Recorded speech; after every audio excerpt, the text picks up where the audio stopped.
There was a time when the earth breathed in silence. A time before footsteps, before names, before memory. A world no human had ever called home.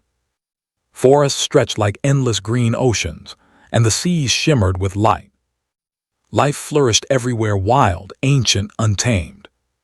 This was the Cretaceous, an age of giants, creatures so immense they seemed carved by forgotten gods.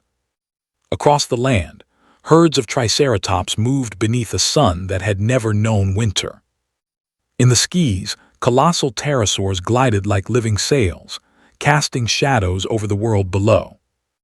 In the depths of the oceans, finned titans ruled the silent abysses. And on land walked the undisputed king, Tyrannosaurus rex. 2 tons of muscle and bone, teeth like daggers, instinct older than the mountains themselves. It was a world perfected by ferocity. Every creature had a role.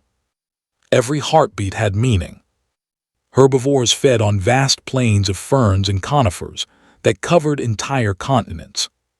Carnivores hunted at dawn, when dew clung to the ground and the light stained the earth red. It was balance. It was life. It was raw, unstoppable power. And yet, even in that harmony, fate was already moving. None of these creatures knew that every step they took, every breath they drew, belonged to the final chapter of their world. Far above them, in the cold darkness of space, something had changed. A fragment of rock, born from ancient cosmic collisions, had begun a journey. A journey lasting millions of years.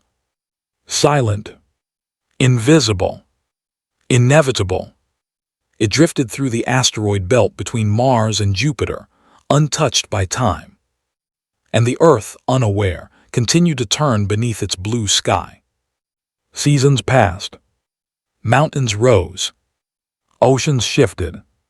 The planet lived, powerful, vibrant, yet vulnerable. In all that immensity, it would take only a single grain of space to change everything. And that grain was coming. Below, the earth pulsed with energy. Volcanoes erupted in chains of fire. Rivers of lava carved new land from stone. Every tremor was a breath of the planet itself. Across northern plains and broad mountain valleys, herds of ankylosaurs advanced slowly, their armored backs glinting like living shields. Farther south, hadrosaurs crossed rivers in endless lines, their calls echoing like ancient songs. In the swamps, small Compsognathus moved in quick, curious packs. Among the ferns, agile predators waited in silence. In the forests, new plants flourished as never before. Insects carried pollen between the earliest flowers. The sky echoed with wings that had not yet learned fear. Among the branches, primitive birds tested the limits of flight. Microraptors, their dark feathers shimmering, glided between trees as sunlight poured through the leaves like liquid gold. And beneath the roots, tiny mammals lived hidden in shadow, alert, cautious, unknowingly prepared for a future that did not yet belong to them. It was a world alive with movement and sound. Of birth and death.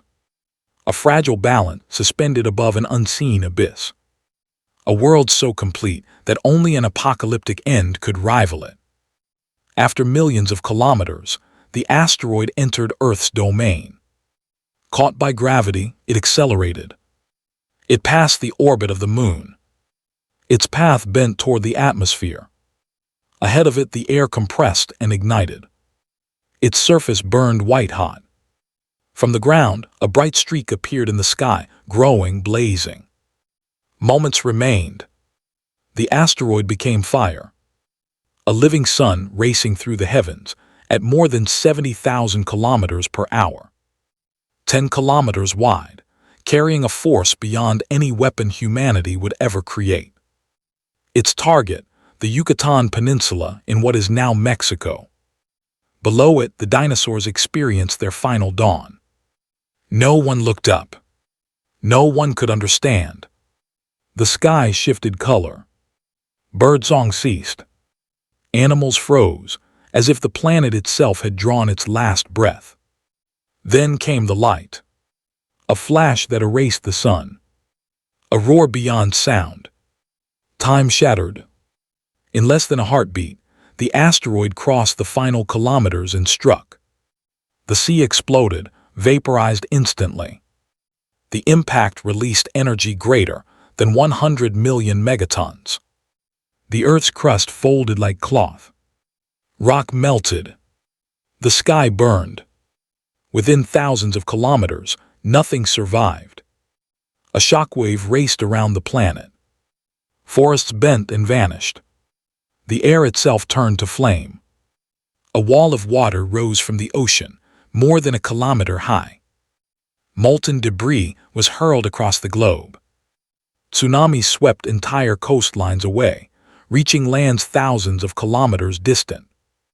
The planet screamed. But the end had only begun. Debris thrown into space returned, glowing red-hot. Fragments rained down like falling stars, first scattered, then endless. Day and night collapsed into a single inferno. After the impact, Earth was no longer Earth. Sunlight vanished behind ash and smoke. The blue sky became a wound of fire and darkness. For hours, then days, incandescent rain fell from above. Every fragment sparked new fires. Every impact fed the flames. The age of the dinosaurs had ended. And from the ashes, another story was about to begin. The forests vanished in a single breath. The oceans boiled, exhaling poisonous vapor into the sky. Creatures fled in every direction, but there was nowhere to run. The air became fire. The ground turned to glass. Across the surface of the planet, temperatures soared beyond 1,000 degrees. Earth itself became a furnace. Even stone softened, bending and flowing like wax beneath the heat.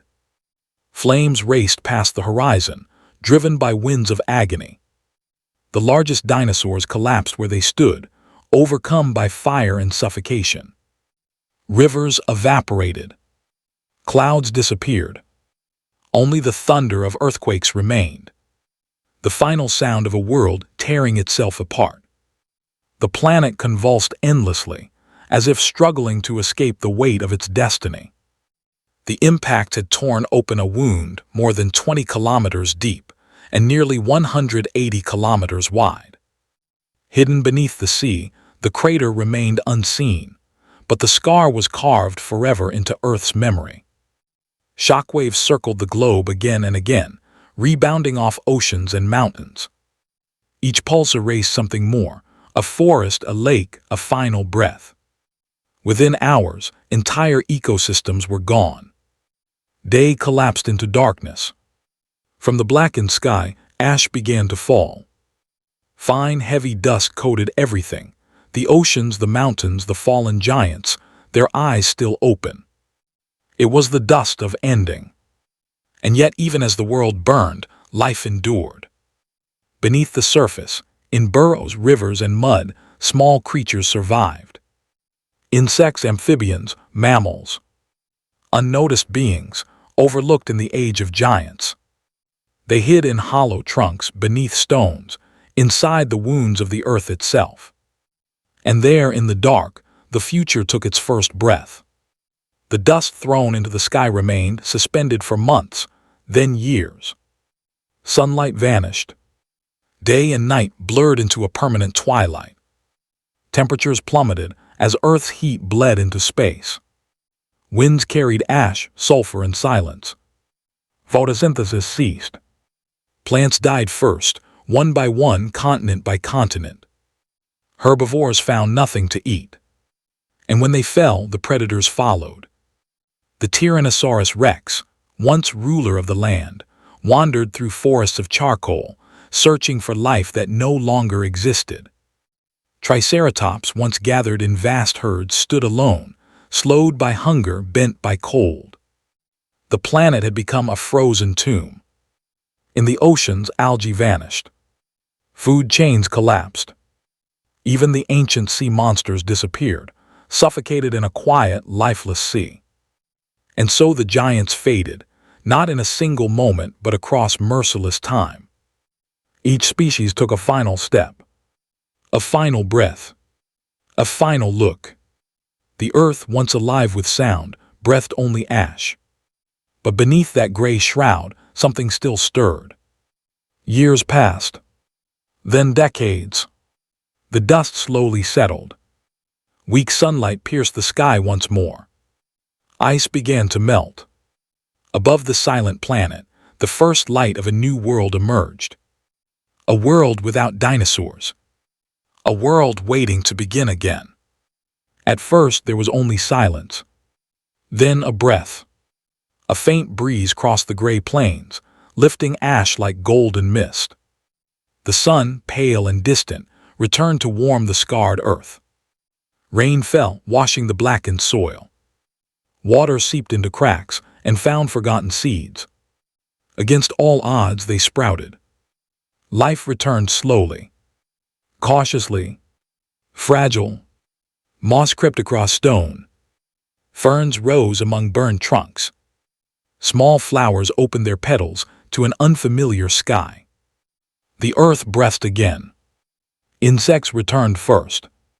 Then small reptiles, surviving birds and the mammals that had waited in shadow. Those once hidden now spread across the plains. Where giants once thundered, light-footed creatures ran. The world had changed forever. The age of reptiles had ended. The age of mammals had begun. Darkness dissolved. Light filled the sky once more, as if time itself had learned to breathe again. The planet, wounded but alive, began to heal. Mountains continued to rise. Oceans shifted. Winds sculpted deserts like invisible hands reshaping the world. Life danced again, not as before but transformed. More fragile, more adaptable, more aware. The earth never forgot that day. It carved it into stone, sealed it in fossils, buried it beneath millions of years of silence. Every mountain we climb, every ancient rock we touch, carries the memory of that moment. The day the world stopped. The extinction of the dinosaurs was not merely an ending. It was a beginning. From that devastation, the seeds of our story were born. Millions of years later, on that same earth, creatures would rise who could look at the sky and ask where they came from. Creatures who could remember, who could build, who could dream. Us. The Chicxulub impact did not destroy life. It transformed it. And in that single instant of unimaginable destruction, a new era began. One day, perhaps, our own civilization will end. Skies will darken again. Tides will shift. Stars will burn elsewhere. But life will endure. It always does. Because life does not surrender. It adapts. It transforms. It begins again. And so the time that once stopped continued to flow. All the way to us. It was never the end of life. It was only the beginning of us. And if you believe the memory of this world should never fade, follow Ecleso. Here every story finds a voice. And every silence lives again.